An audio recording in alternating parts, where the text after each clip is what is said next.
Lyon demain, le quart d'heure lyonnais, toute l'actualité chaque matin. Parce que Lyon demain se dessine aujourd'hui, voici l'essentiel de l'actualité en ce mardi. Nous sommes le 28 décembre. 980, c'est le nombre de cas de Covid-19 pour 100 000 habitants dans le Rhône. Un taux d'incidence inégalé depuis la deuxième vague début novembre 2020. Jean Castex et Olivier Véran ont annoncé hier de nouvelles mesures sanitaires pour répondre à la flambée des contaminations. Nous ferons le point dans cette édition. Le centre d'examen de santé de la CEPAM dans le 6e arrondissement va se transformer en centre de vaccination à compter du 10 janvier. En cette période de vacances, attention l'Ain, l'Isère, la Savoie et la Haute-Savoie en vigilance pluie-inondation. Attention aussi aux avalanches en Isère, Savoie et Haute-Savoie. 700 arbres plantés sur un flanc de montagne à Polémieux-au-Mont-d'Or, près du musée Ampère de l'électricité. La Poste et Codéo sont à l'origine de cette initiative. Explication dans ce quart d'heure lyonnais. Et puis lourde sanction pour le Paris FC et pour l'Olympique lyonnais après les incidents lors du match de Coupe de France. Les deux clubs sont d'ailleurs éliminés de la Coupe. Lyon demain, le quart d'heure lyonnais, toute l'actualité chaque matin. Gérald de Bouchon. Bonjour à tous. Bienvenue dans ce quart d'heure lyonnais. 980, c'est donc le nombre de cas de Covid-19 pour 100 000 habitants dans le Rhône, d'après les derniers chiffres publiés par Santé publique France. Ce taux d'incidence concerne la semaine du 17 au 23 décembre et dépasse le précédent record qui était de 936 et qui datait de la deuxième vague début novembre 2020. Dans la métropole, le taux d'incidence a atteint 985 cas pour 100 000 habitants. Dans le Rhône, c'est chez les 20-39 ans actuellement que le virus circule le plus, avec plus de 1300 cas pour 100 000 habitants dans cette tranche d'âge. Le nouveau variant est passé de moins de 2% des cas à près de 15% dans le Rhône, de 0,3% à 7% dans la Loire et de 0,5% à plus de 5% dans le département voisin de l'Ain. Jean Castex et Olivier Véran ont donc annoncé de nouvelles mesures sanitaires pour répondre à cette flambée des contaminations. Pas de couvre-feu le 31 décembre. Jean Castex a cependant appelé au sens des responsabilités des Français lors du réveillon. Le gouvernement a également décidé de ne pas reporter la rentrée des classes. Ce sera bien lundi prochain. Les Français pourront désormais recevoir leur rappel de vaccin anti-Covid 3 mois après leur vaccination initiale. À partir du 15 janvier, si le projet de loi est voté, le pass vaccinal s'appliquera dans tous les lieux où le pass sanitaire s'applique aujourd'hui.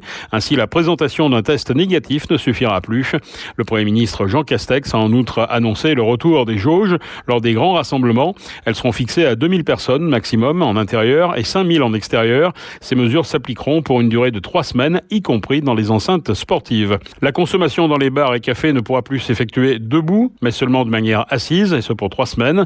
Les concerts debout sont interdits également. La consommation de boissons, d'aliments interdite également dans les cinémas, théâtres, équipements sportifs et transports collectifs, y compris longue distance. Le recours au télétravail sera rendu obligatoire à partir de la rentrée pour tous les salariés pour lesquels il est possible, à raison de 3 jours minimum par semaine et 4 jours quand cela est possible. Rue Baraban, dans le 6e arrondissement, le centre d'examen de santé de la CEPAM va se transformer en centre de vaccination à compter du 10 janvier pour une durée de 2 mois. Un centre qui sera ouvert à toutes les personnes de plus de 30 ans puisqu'il proposera seulement le vaccin Moderna. La prise de rendez-vous est déjà ouverte sur Doctolib. Une centaine de créneaux devraient être disponibles chaque jour avec une capacité de 450 injections par semaine sur le centre. Un accès sans rendez-vous est également prévu pour les personnes de plus de 65 ans. Lyon demain, la radio lyonnaise à écouter partout dans le monde. L'Ain, l'Isère, la Savoie et la Haute-Savoie sont en vigilance pluie-inondation jusqu'à ce soir. Attention aux avalanches en Isère, en Savoie et en Haute-Savoie. Vigilance jaune dans ces 3 derniers départements. L'annonce avait été faite en juillet dernier lors de l'inauguration des forêts d'Asie. Bien trop à l'étroit dans leur enclos, les 2 crocodiles devaient quitter le parc de la Tête d'Or pour rejoindre des oueds protégés. Mais quelques modalités restent à trouver. En attendant, les crocos sont toujours dans leur maison chauffée à Lyon. Un départ seulement différé. L'opération pourrait avoir lieu cet hiver. Lyon demain, programme durable. 700 arbres ont été plantés sur un flanc de montagne à Polémieux-au-Mont-d'Or, près du musée Ampère de l'électricité. Une friche qui deviendra donc à terme une forêt. La Poste et l'entreprise Codéo, installée à Cury-sur-Mont-d'Or, sont à l'origine de cette initiative.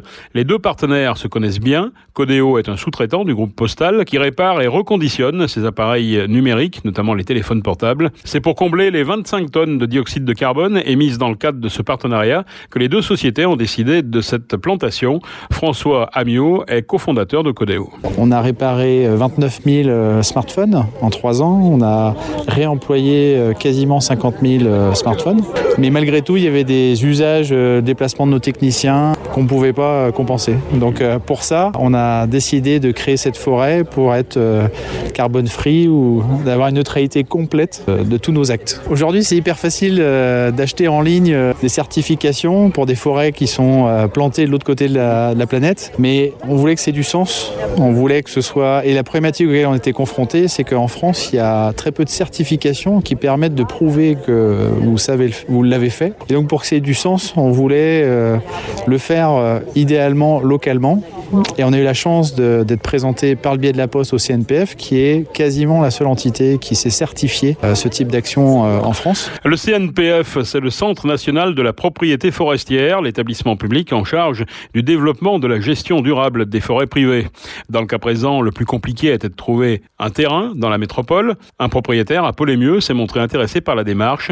Olivier Glaise est coordinateur des projets carbone au CNPF. Pour tout projet de boisement, on va regarder le sol, la nature, la texture, la structure. Il y a des essences qui sont adaptées à des terrains plutôt sableux, d'autres à des terrains plutôt argileux, des terrains profonds, d'autres moins profonds. Et donc là, sur ce type de sol, l'érable sycomore, qui est l'essence qui a été choisie, était l'essence qui était vraiment adaptée, qui a quand même une croissance assez soutenue dans le jeune âge. On voit, il y a déjà des plants qui sont au-dessus de la gaine de protection contre le gibier et qui pourront être adaptés quand même à peut-être des étés qui peuvent être un petit peu secs. Voilà. Il y a quand même du confinement, on voit la montagne en face aussi, donc ça c'est des éléments qui font que l'érable devrait s'épanouir sur cette parcelle. Et comment on calcule l'impact environnemental d'une forêt ? Alors l'impact carbone, il est toujours calculé en comparant 2 scénarios. Là typiquement, on va comparer le scénario où le propriétaire n'a pas l'aide de Codéo et va laisser s'embroussailler le terrain.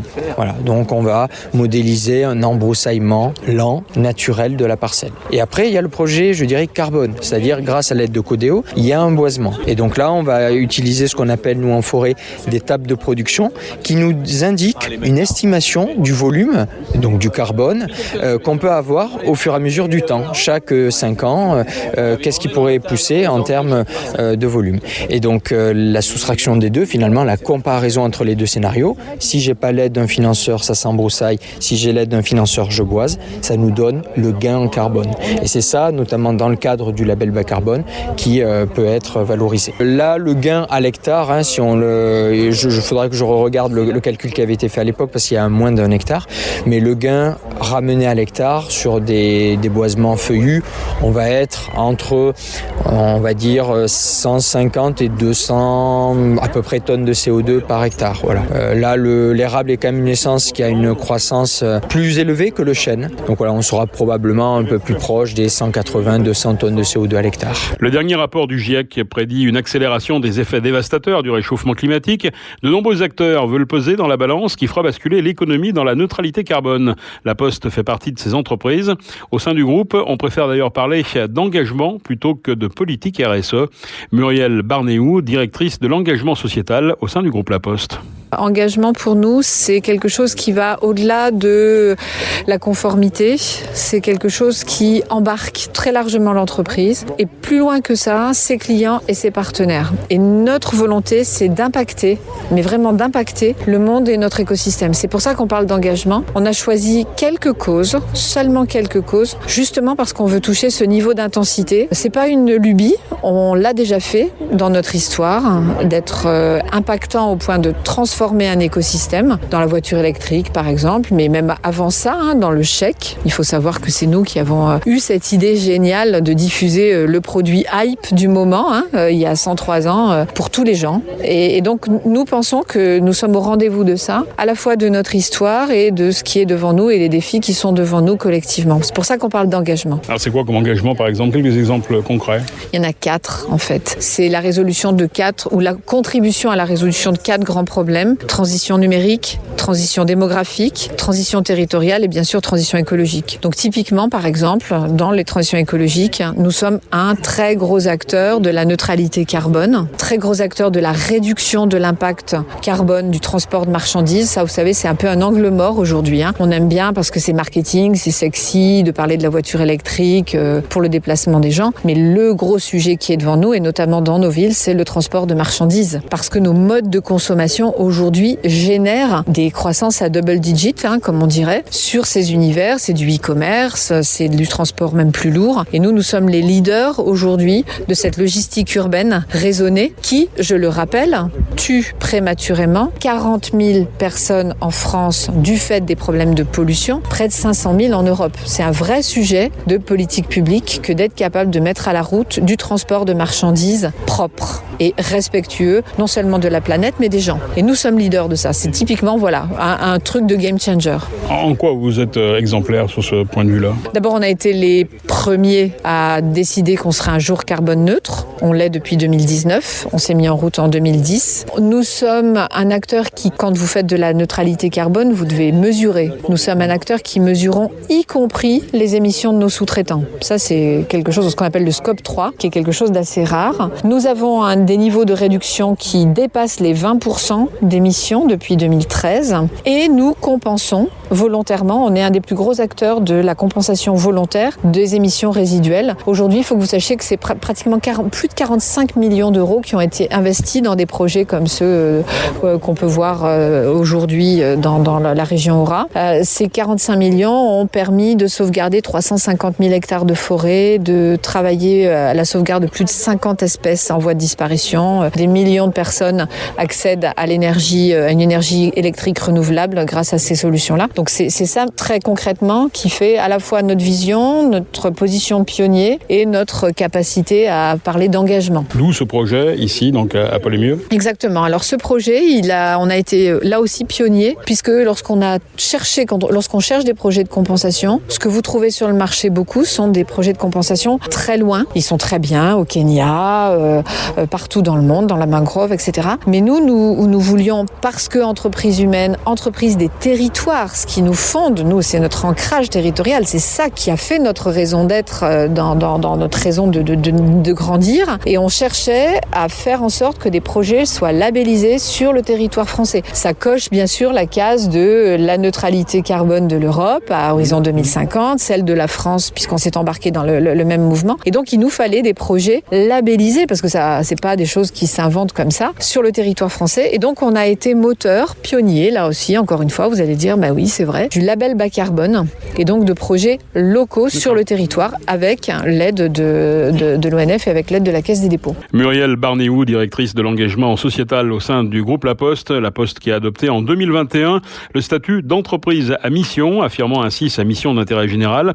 Introduite par la loi Pacte, cette qualification permet aux entreprises d'attester statutairement leurs engagements environnementaux et sociaux. Dans un premier temps, ce sont surtout des petites entreprises de moins de 50 salariés qui se sont engagés dans cette démarche, mais les grands groupes sont de plus en plus nombreux à vouloir affirmer leur engagement social ou environnemental, en plus du but lucratif.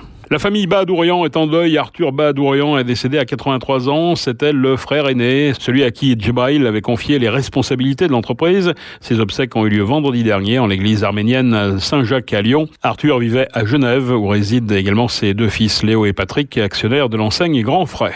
Lyon demain, la radio sans pub. La commission de discipline de la Fédération française de football a rendu son verdict et a décidé d'éliminer le Paris FC et l'Olympique lyonnais de la Coupe de France après les incidents survenus durant les 32e de finale au Stade Charléty.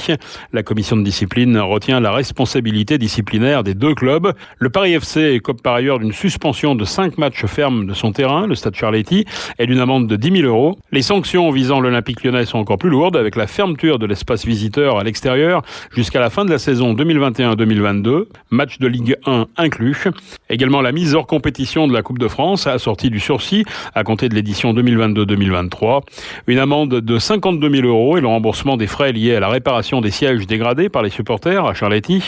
Le Paris FC et l'Olympique lyonnais ont tous deux matchs perdus par pénalité, ce qui signifie que Nice, qui devait affronter le vainqueur de ce duel, est déjà qualifié pour les 8e de finale de la Coupe de France. Le top 14, le Loup confirme son inefficacité hors de ses bases et ses difficultés surtout à La Rochelle.